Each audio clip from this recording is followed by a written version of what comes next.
मध्य प्रदेश में लोकसभा चुनाव के लिए टिकटों पर प्रदेश स्तर पर मंथन पूरा हो गया है। लोकसभा चुनाव के चेहरों को लेकर बीजेपी में हुए मंथन के बाद 23 लोकसभा सीटों पर बीजेपी ने सत्ता और संगठन के दो नेताओं के ग्रुप बनाकर रायशुमारी कराई है।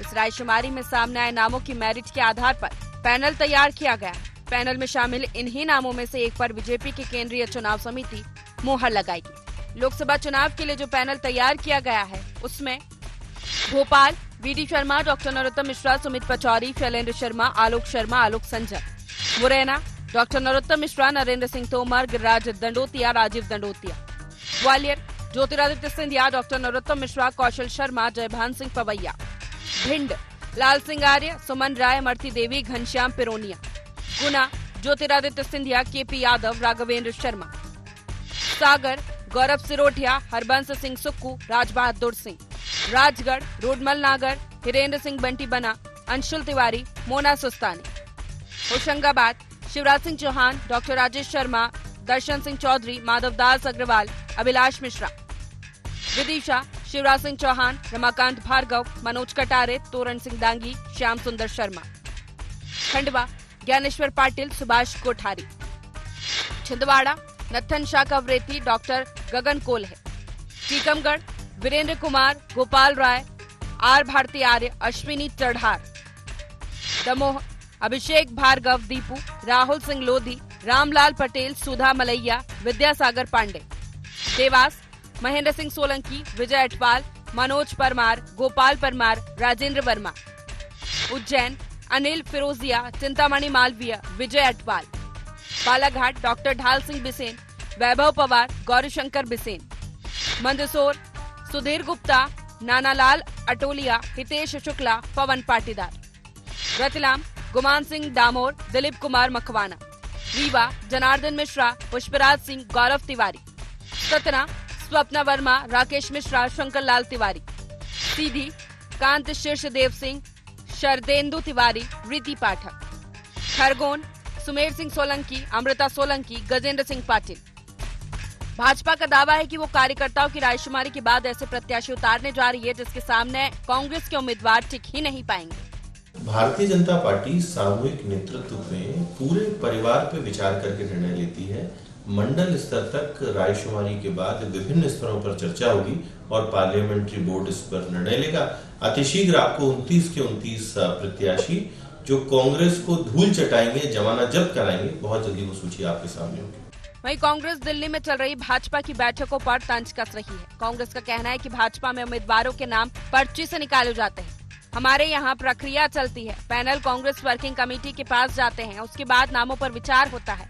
कांग्रेस नेताओं का दावा है कि उनकी पार्टी पहले ही केंद्रीय चुनाव समिति को पैनल भेज चुकी है। कांग्रेस के संभावित उम्मीदवार मुरैना सत्यपाल सिंह सिकरवार, डॉक्टर गोविंद सिंह, इंदौर स्वप्निल कोठारी, सत्यनारायण पटेल, खंडवा अरुण यादव, किशोरी देवी शिव कुमार, राजगढ़ प्रियव्रत सिंह, चंदर सोंधिया, देवास विपिन वानखेड़े, सज्जन सिंह वर्मा, उज्जैन महेश परमार, रामलाल मालवीय, धार महेंद्र कन्नौज, हनी बघेल, खरगोन बड़वानी, पोललाल खरते, गैरसीलाल रावत, विदिशा शशांक भार्गव, अनुमा आचार्य, भोपाल मोनू सक्सेना, श्याम शंकर श्रीवास्तव, पीसी शर्मा, जितेंद्र सिंह, नर्मदापुरम संजू शर्मा, आशुतोष चौक से देवेंद्र पटेल, मनीष राय, बैतूल रामू टेकाम, छिंदवाड़ा नकुल नाथ, बालाघाट हीना कावरे, अनुभा मुंजारे, सम्राट सारस्वत, मंडला अशोक मर्सकोले, नारायण पट्टा, टीकमगढ़ किरण सिंह अहिरवार, पंकज अहिरवार, संजय कसगर, भिंड दतिया फूल सिंह बरैया, देवशीष जरारिया, गुना वीरेंद्र रघुवंशी, जयवर्धन सिंह, केपी सिंह, ग्वालियर प्रवीण पाठक, लाखन सिंह यादव, राम सेवक सिंह गुर्जर, झाबुआ कांतिलाल भूरिया, हर्ष विजय गहलोत, जेवियर मेडा, जबलपुर तरुण भनौत, दिनेश यादव, दमोह प्रीतम सिंह लोधी, मनु मिश्रा, सीधी कमलेश्वर पटेल, सतना अजय सिंह, नीलांशु चतुर्वेदी, दिलीप मिश्रा, सिद्धार्थ कुशवाहा, रीवा अजय मिश्रा बाबा, अभय मिश्रा, राजेंद्र शर्मा, शहडोल रमेश सिंह, फुंदेलाल मार्को, सागर अरुणदय चौबे, प्रभु ठाकुर, राजा बुंदेला, मंदसौर विपिन जैन, स्वप्निल नाहटा। कांग्रेस भी अपने पैनल को बीजेपी से बेहतर बता रही है, साथ ही भाजपा के प्रत्याशी चयन की प्रक्रिया पर सवाल उठा रही है। ड्रामेबाजी चल रही है। आएगी तो पर्ची से मुख्यमंत्री बन रहे हैं भारतीय जनता पार्टी में, पर्ची से ही टिकट आएगी। प्रयास बाकी लोग कितना भी कर लें, और पर्ची कौन देता है पूरा देश जानता है। बाकी सब नौटंकी है, जनता की आंखों में भ्रम फैलाने के लिए। कार्यकर्ताओं को भी पता है कि पर्ची से ही खेल होगा, तो जिसके हिस्से में पर्ची आएगी वो चुनाव लड़ेगा। ये भारतीय जनता पार्टी का कैरेक्टर है। हमारी प्रक्रिया है, एक प्रक्रिया के अधीन हमारी CWC इस पे विचार करती है और हमारे पैनल CWC तक जा रहे हैं और उसके बाद हमारे कैंडिडेट घोषित हो जाएंगे। दोनों पार्टियों के पैनल से तो यही लगता है कि दोनों चुनाव में अपनी पूरी ताकत झोंकने की तैयारी में। पैनल में शामिल किसी नाम को कमजोर नहीं आंका जा सकता। अब देखने लायक ये होगा कि इनमें किसे मौका मिलता है और कौन कितनी दमदारी से लड़ पाता है। कैमरामैन रवि राजपूत और वेद प्रकाश के साथ भोपाल से शुएब खान की रिपोर्ट।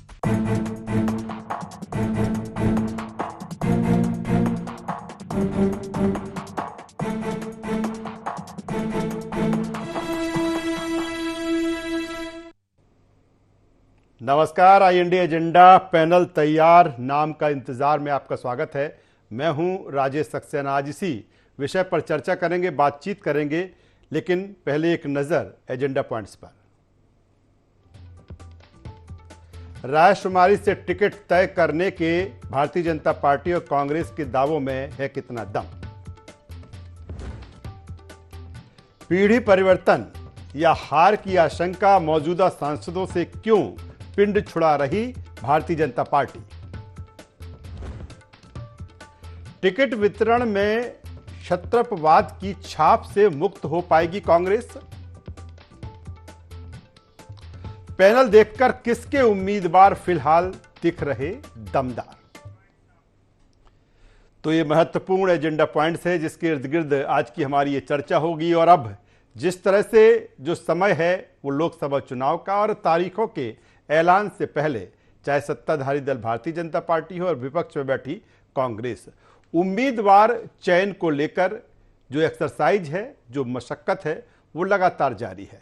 दूसरी तरफ दोनों अपने सिस्टम को, अपने प्रत्याशी चयन को बेहतर बताने की बात कर रहे हैं। अगर भारतीय जनता पार्टी की बात करें तो वो कहती है कि कार्यकर्ताओं की, पदाधिकारियों की रायशुमारी के बाद जो पैनल तैयार किया गया है उसी के पैनल के आधार पर एक कैंडिडेट होगा जो कि पार्टी हाईकमान तय करेगा। दूसरी तरफ अगर हम कांग्रेस की बात करें तो कांग्रेस अपने सिस्टम को, अपने प्रत्याशी चयन को बेहतर बता रही है। वो कहती है कि भारतीय जनता पार्टी में तो पर्ची सिस्टम है, जो पर्ची आ जाएगी और वही नाम आगे कर दिया जाएगा और इस तरह की रायशुमारी या इस तरह से बैठकों का कोई मतलब नहीं है। आज इसी विषय पर हम चर्चा करेंगे, बातचीत करेंगे कि जिस तरह से पैनल तो तैयार हो चुके हैं, अब नामों का जिस तरह से इंतज़ार है और तमाम सारे नाम उस पैनल में तैर रहे हैं और आखिर किसके नाम पर मोहर लगती है, आज इसी पे चर्चा होगी, बातचीत होगी। चर्चा शुरू करें उससे पहले अपने मेहमानों से आपका परिचय कराता हूं, तारुफ कराता हूं, फिर इस चर्चा को हम आगे बढ़ाएंगे। 3 मेहमान इस चर्चा में हमारे साथ जुड़ रहे हैं। हमारे साथ में हैं रविंद्र सिंह तोमर जी, पूर्व विधायक कांग्रेस मध्य प्रदेश, स्वागत है रविंद्र जी आपका। हमारे साथ में Shivam Shukla ji, media panelist Bharatiya Janata party Madhya Pradesh, स्वागत है शिवम जी आपका। और वरिष्ठ पत्रकार देवदत्त दुबे साहब हमारे साथ में हैं। देवदत्त दुबे साहब, मैं आपका भी स्वागत करता हूं। और सबसे पहले शिवम शुक्ला जी, मैं आपके पास में आता हूं। अगर बात की जाए प्रत्याशी चयन को लेकर, हमने देखा कि जिस तरह से भाजपा दफ्तर में, भाजपा कार्यालय में जिस तरह से लगातार बैठकों का दौर चला और उसके पहले जो रायशुमारी चली और फिर 3-3 के पैनल तैयार कर उनको दिल्ली भेजे गए हैं। क्या अगर बात की जाए भारतीय जनता पार्टी की, तो सारा कुछ जो दारोमदार है इस समय पार्टी हाईकमान के ऊपर है। पार्टी हाईकमान से जो चीज़ें चिन्हित हो जाती है उसी को आगे बढ़ा दिया जाता है। मेरा सवाल इस बात को लेकर ही, क्या वाकई रायशुमारी के जरिए ही कैंडिडेट आगे आएगा भारतीय जनता पार्टी का?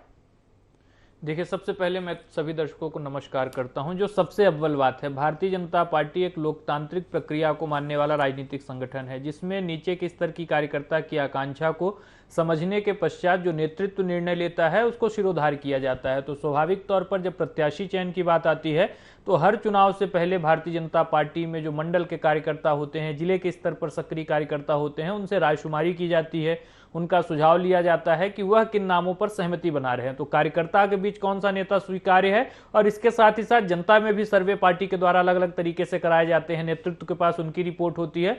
तो दोनों चीजों का समायोजन, संतुलन और उसका अध्ययन करने के पश्चात प्रत्याशी का चयन भारतीय जनता पार्टी के अंदर किया जाता है। राष्ट्रीय नेतृत्व इस पर आखिरी निर्णय लेता है कि कब कौन सी परिस्थिति में कौन सा व्यक्ति पार्टी के विचार को, जो एक समाज में एक जो सरकार का योगदान है, उसको ज्यादा बेहतर तरीके से निर्वहन कर सकता है। तो इस दिशा में पार्टी का नेतृत्व आगे बढ़ता है। तो स्वाभाविक तौर पर भारतीय जनता पार्टी में पूरी प्रक्रिया को फॉलो करने के पश्चात, नीचे से लेकर के ऊपर तक के संगठन की स्क्रूटनी करने के पश्चात सर्वश्रेष्ठ नामों को बाहर निकाला जाएगा। और वह जब चुनाव के मैदान में उतरेंगे तो स्वाभाविक तौर पर मध्य प्रदेश की जनता इस बात को लेकर के पूरी तरीके से उत्साहित है कि एक बार फिर से प्रधानमंत्री जी के। लेकिन शिवम जी, कांग्रेस कह रही कि वहां तो पर्ची सिस्टम है, पर्ची में जिसका नाम लिख दिया जाएगा वही नाम फाइनल हो जाएगा। इस तरह की रायशुमारी से कोई मतलब नहीं है। देखिए, सबसे प्राथमिक चीज यह है कि भारतीय जनता पार्टी में अगर कोई व्यक्ति बूथ स्तर पर भी कोई कार्यकर्ता निष्ठा भाव के साथ काम कर रहा है तो पार्टी के नेतृत्व के विचार के केंद्र में वह रहता है। पार्टी का नेतृत्व उसके बारे में सोचता रहता है और समयानुकूल आने पर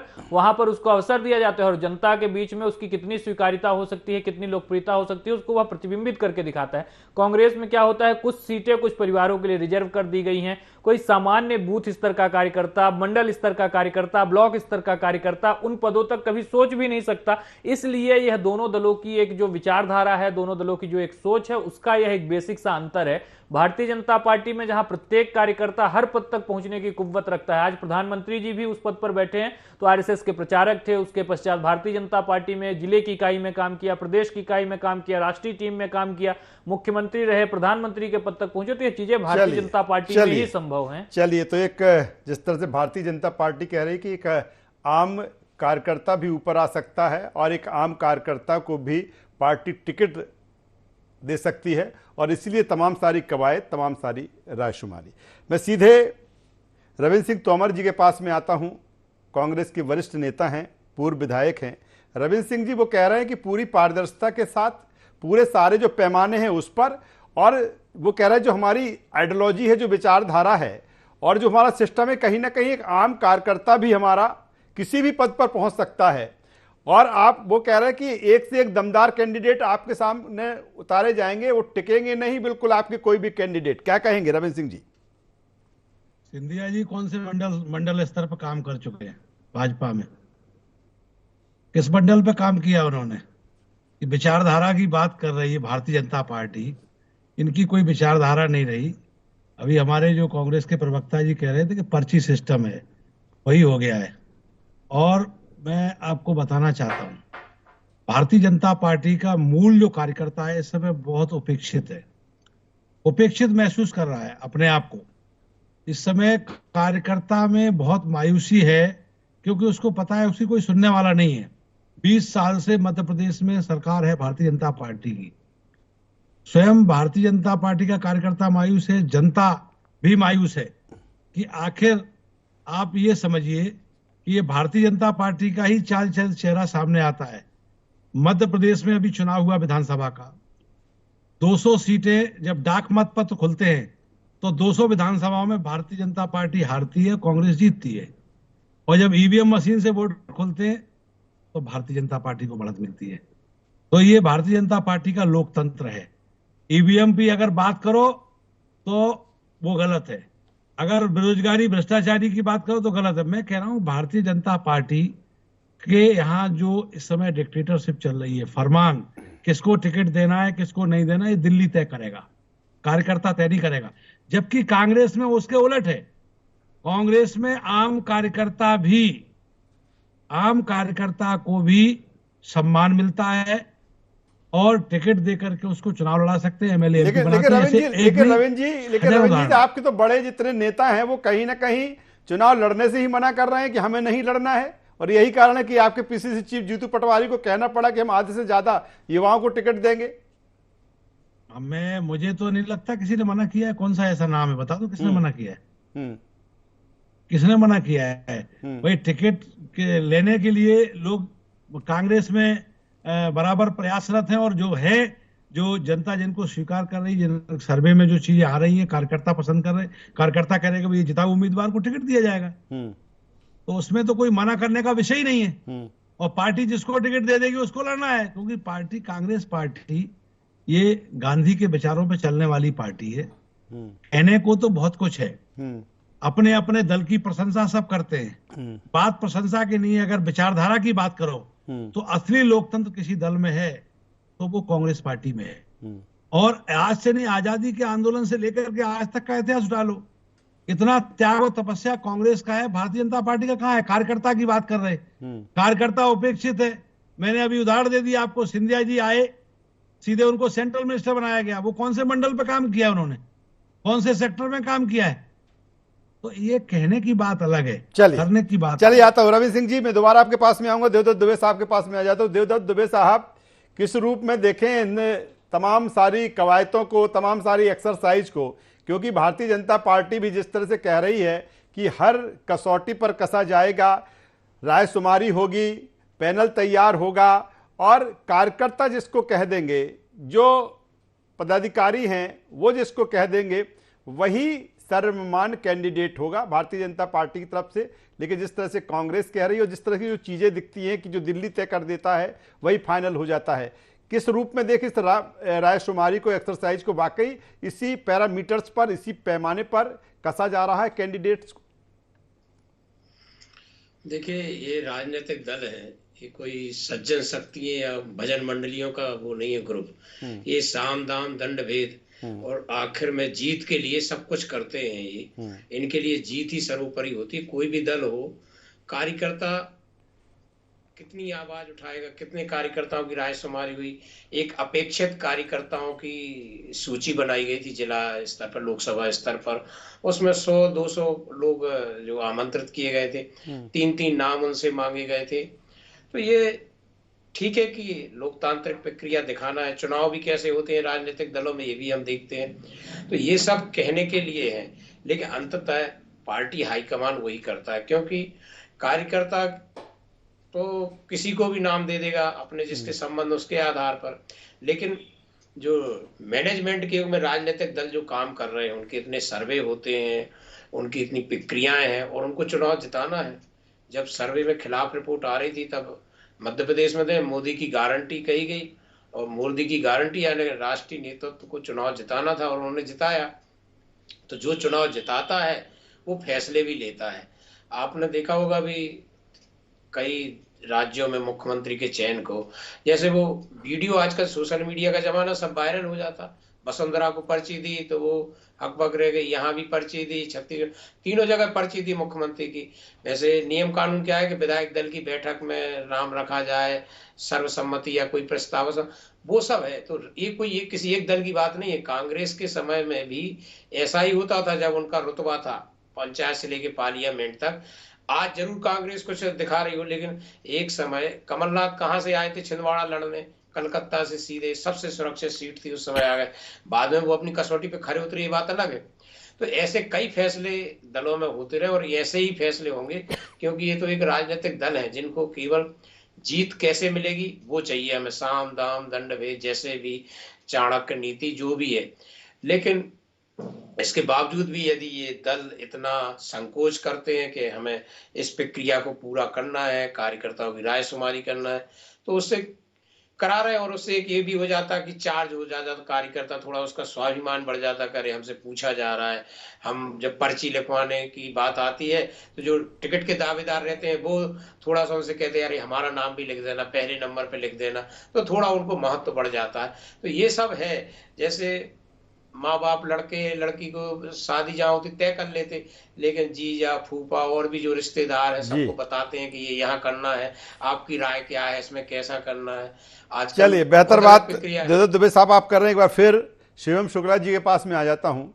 शिवम जी, जिस तरह से कहा जा रहा है कि इस बार कुछ अलग, क्योंकि भारतीय जनता पार्टी के लिए कहा भी जाता है कि अपने फैसलों से वो लगातार चौंकाती रही। हमने विधानसभा में कैंडिडेट सिलेक्शन में देखा, फिर सीएम के सिलेक्शन में देखा, और अब ये कहा जा रहा है कि कई तरह की चीज़ें हमें देखने को मिल सकती हैं। ये भी चर्चा है कि तमाम सारे सांसदों के टिकट भी कट सकते हैं। सवाल से जुड़ा हमारा ये है कि पीढ़ी परिवर्तन या हार की आशंका मौजूदा सांसदों से क्या पिंड छुड़ाने की तरफ भारतीय जनता पार्टी आगे बढ़ रही है कि नहीं? मौजूदा सांसदों को नहीं, अब हम क्योंकि कह भी चुके हैं कि युवाओं को चांस देंगे, जो 50 साल से कम है उनको अधिकतर उनमें रहेगी। क्या इस तरह की चीजें, ये चीजें हैं शिवम जी? देखिए, सबसे प्राथमिक चीज यह है कि टिकट किसका कट रहा है, किसका नहीं कट रहा, कौन दोबारा चुनाव लड़ेंगे, यह तमाम चीजें भी भविष्य के गर्भ में हैं और इस पर पार्टी का नेतृत्व जो भी निर्णय लेगा, हमें एक मैटर ऑफ टाइम है, जल्द ही यह तमाम चीजें खुल करके सामने आ जाएंगी, कौन चुनाव में उतर रहा है, किसका टिकट कट रहा है इत्यादि। जो सबसे महत्वपूर्ण बिंदु है, पार्टी के भीतर यह प्रक्रिया लगातार चलती रहती है कि युवा नेतृत्व को एकोमोडेट किया जाए, जो सीनियर पीढ़ी है उसका भी अनुभव मिलता रहे, इसका भी ध्यान रखा जाता है, विभिन्न सामाजिक वर्गों का ध्यान रखा जाता है, उनको प्रतिनिधित्व मिले, विभिन्न क्षेत्रीय अस्मिताओं को ध्यान में दिया जाता है टिकटों के बंटवारे में, और इसके साथ ही साथ जो महिलाएं हैं, जो वंचित वर्ग है, उनका विशेष तौर पर ध्यान रखने का काम पार्टी के नेतृत्व के द्वारा किया जाता है। तो यह तो बेहद ही सामान्य सी प्रक्रिया है और अगर पार्टी के नेतृत्व में परिवर्तन हो रहा है, कहीं पर टिकट का परिवर्तन भी हो, तो स्वाभाविक तौर पर हो सकता है पार्टी वहां नई लीडरशिप को निकालने वाली हो, लेकिन किसी भी व्यक्ति को यूज एंड थ्रो की राजनीति भारतीय जनता पार्टी में तो है नहीं। यहां पर जिस भी व्यक्ति को एक काम से निकाला जाएगा, दूसरी कोई भूमिका पार्टी के नेतृत्व के द्वारा उनके लिए निर्धारित की जाएगी और स्वाभाविक तौर पर यह चीज हमने बार बार देखी है कि भारतीय जनता पार्टी किस प्रकार से लोगों को रोटेट करती रहती है। एक पूरा प्रोसेस है हमारे यहाँ लगातार कार्यकर्ताओं को दायित्व देने का, उनको जिम्मेदारी देने का, तो यह चीजें सतत तरीके से चलने वाली प्रक्रिया है भारतीय जनता पार्टी में। विचार कांग्रेस को करना चाहिए। दूसरी चीज, अभी कांग्रेस के जो पूर्व विधायक जी जुड़े हैं वह लगातार आरोप लगा रहे थे कि भारतीय जनता पार्टी में इस नेता ने कहा मंडल पे कार्य किया, लेकिन भारतीय जनता पार्टी में नेता की जनप्रियता और लोकप्रियता भी एक महत्वपूर्ण कारक है। अगर हमारे पास अवसर होता है तो अपने सामान्य कार्यकर्ता को भी वह अवसर देते हैं कि वह स्थापित हो सके, और इसके साथ ही साथ जिस व्यक्ति का अपना एक प्रभाव है, आभा मंडल है, जनता के बीच स्वीकारिता है, तो उसको भी स्थान देने का काम किया जाता है। हम किसी भी व्यक्ति को बोझ बना करके न अपने संगठन के ऊपर ढोते हैं, न संगठन को उस व्यक्ति के ऊपर बोझ बनाते हैं। तो यह तो एक समानांतर चलने वाली चीज है पार्टी के विचार के व्यापक। आखिर में छोटा सा कमेंट, क्या रायशुमारी से ही आएंगे, रायशुमारी से ही आएंगे कैंडिडेट? देखिए, उसके लिए कई सारे पैरामीटर्स हैं, एक सर्वे है, रायशुमारी है, पार्टी नेतृत्व की क्या मंशा है, तमाम चीजों के आपसी समन्वय और सामंजस्य के पश्चात जितने भी प्रत्याशी हैं उनका निर्धारण किया जाएगा। और भारतीय जनता पार्टी में यह चीजें अनेकों बार देखी गई है कि बेहद सामान्य पृष्ठभूमि के लोगों को भी चुनाव लड़ने का अवसर दिया जाता है और जीत करके वह इस देश की संसद में इस देश रवि सिंह तोमर साहब को जवाब देना चाहते थे। रवि सिंह जी, फिर मेरा सवाल है। जी सक्सेना जी आप कुछ कहना चाह रहे थे? जी, भारतीय जनता पार्टी, देखिए वो बात ठीक है, अभी हमारे जो दुबे जी हैं उन्होंने बहुत अच्छी बात करी कि राजनीतिक दलों में ये भी सोचा जाता है कि हमें सीट कैसे प्राप्त होगी, हमें जीत कैसे मिलेगी, किस कैंडिडेट से मिलेगी। लेकिन रहा सवाल कांग्रेस का और भाजपा का जो कंपैरिजन करेंगे, वो मैं कह सकता हूं कि असली लोकतंत्र अगर कहीं है, लोकतांत्रिक तरीके से सोचने का ढंग किसी के पास है तो कांग्रेस के पास। भारतीय जनता पार्टी के, मैंने ये अभी हमारे प्रवक्ता जी जो अभी कह रहे थे कि मैंने ये कहा कि सिंधिया जी का नाम लिया मैंने, मेरा कहना ये है कि ये कहना कि हम कार्यकर्ता को ही तवज्जो देते हैं, तो ये बिल्कुल भारतीय जनता पार्टी में अब दिख नहीं रहा है। कभी रहा होगा, लेकिन आज की तारीख में कार्यकर्ता को तवज्जो नहीं है। वहां जो बड़े बड़े नेता बैठे हुए हैं उनके हिसाब से चल रहा, और दिल्ली के हिसाब से दिल्ली ने जो तय कर लिया। अभी आप देखिए विधानसभा के चुनाव में बड़े बड़े सेंट्रल लीडर, सेंटर मिनिस्टर, लेकिन रविंद्र जी आपको नहीं लगता, आपने कहा कि आंतरिक लोकतंत्र की आप बात कर रहे हैं, लेकिन कांग्रेस में क्या, कांग्रेस जो तमाम सारे कांग्रेसी नेता कार्यकर्ता कांग्रेस को छोड़कर जा रहे हैं, रविंद्र जी जो तमाम सारे कांग्रेसी नेता छोड़कर जा रहे हैं, आपके कार्यकर्ता छोड़ के जा रहे हैं, उनको क्या कांग्रेस आंतरिक लोकतंत्र को नहीं समझा पा रही? आप कह रहे कांग्रेस में आंतरिक लोकतंत्र है? देखिए, ऐसा कोई अभी नहीं है विषय कि कोई छोड़ के जा रहा है। लगी हुई है। जब कांग्रेस की सरकार बनने की चर्चा मध्य प्रदेश में जोरों पे थी, तो भारतीय जनता पार्टी के नेता भी लाइन लगा के आ रहे थे, कांग्रेस में आने को तैयार थे, और बहुत से आ रहे थे और आए हैं। तो बात ये नहीं है, ये आने जाने की प्रक्रिया तो दलों में रहेगी, लेकिन जो वास्तविक चीज है, जो वास्तविक जिस विषय पे हम लोग चर्चा कर रहे हैं जी, बात यह है कि हमारे यहाँ हमेशा लोकतांत्रिक तरीके से ही फैसला होता है और कांग्रेस ने हमेशा गरीबों के लिए, शोषितों के लिए, वंचितों के लिए काम किया। आजादी आंदोलन में 7.5 लाख से भी ज्यादा लोगों ने अपने प्राण दे दिए इसी कांग्रेस के झंडे को लेकर के, जिसके लिए भारतीय जनता पार्टी चलिए वक्त की कमी है, वक्त की कमी में फाइनल कमेंट देवदत्त दुबे साहब से चाहूंगा। देवदत्त दुबे साहब, ये मान लिया जाए, देवदत्त दुबे साहब ये मान लिया जाए कि भारतीय जनता पार्टी में बहुत कुछ, भले रायशुमारी की बात आ रही है, लेकिन बहुत कुछ बदलाव हमें कैंडिडेट के रूप में देखने को मिल सकता है। कहा जा रहा है तकरीबन 20 से 21 जो वर्तमान सांसद है उनके टिकट काटे जा सकते हैं। आपकी प्रतिक्रिया चाहूंगा। बिल्कुल, भारतीय जनता पार्टी में निश्चित रूप से बदलाव की प्रक्रिया चल रही है और बहुत सारे टिकट, लगभग 1.5 दर्जन टिकट काटे जाने की संभावना है। 5 टिकट तो वैसे ही पहले बदल दिए गए, क्योंकि 5 विधायक बन चुके हैं जो केंद्र से मंत्री थे, यहाँ आके विधायक का चुनाव लड़े। क्योंकि बदलाव की प्रक्रिया से पार्टी गुजर रही है। कुछ आकर्षक, नए और चमकदार चेहरों को सामने लाने की पार्टी की रणनीति है। एक परिदृश्य उनको बदलना है, एक दिखाना है कि क्या संभावनाएं जताना है। ये काम उनको विधानसभा के चुनाव में भी करना था, लेकिन उस समय की परिस्थितियां अलग थी तो नहीं कर पाए। जिस तरह से तीसरी और चौथी सूची आई थी जो बदलने वालों की टिकट थी, लेकिन जो भी पार्टी वो सभी टिकट घोषित कर दिए गए। लेकिन लोकसभा में निश्चित रूप से पार्टी में बहुत सारे टिकट बदले जाना है और 29 तारीख को। चलिए, बेहतर बात देवदत्त दुबे साहब आप कह रहे हैं। इसकी वजह भी है कि अगर हम भारतीय जनता पार्टी जो तमाम सारी कवायतें कर रही है, उसकी वजह यह है कि वो कह रहे हैं कि इस बार हम क्लीन स्वीप करेंगे। दूसरी तरफ हम कांग्रेस की बात करें तो कांग्रेस जिस तरह से एक सीट है वो चाहती है कि इससे बेहतर उसका प्रदर्शन हो, और यही कारण है कि तमाम सारी कवायद। और आपने जिस तरह से कहा कि चमकदार चेहरे, देखना होगा कि किस तरह से चेहरे होंगे, किस तरह से उनकी चमक होगी और किस तरह से वो परिणामों में बदलते हैं। तीनों मेहमानों का धन्यवाद करता हूं, शुक्रिया करता हूं। तो जिस तरह से लोकसभा की जंग और जंग के पहले जो तैयारियां हैं, जो चेहरे हैं, उनका जो सिलेक्शन है और उसकी जो तमाम सारी कवायतें हैं वो देखने को मिल रही हैं। देखना होगा कुछ दिनों में वो प्रत्याशी भी सामने आ जाएंगे। जिस तरह से हम बात कर रहे हैं कि पैनल तैयार हैं, अब नाम का इंतजार है, इंतजार बहुत ज़्यादा नहीं है। कुछ दिनों बाद वो चेहरे, वो उम्मीदवार भी हमें दोनों तरफ से देखने को मिलेंगे, दोनों सेनाएं मिलेंगी कि किस तरह से तैयारी है। IND एजेंडा में बस इतना ही। IND 24 पर खबरों का सिलसिला लगातार जारी है। बने रहिए हमारे साथ। नमस्कार।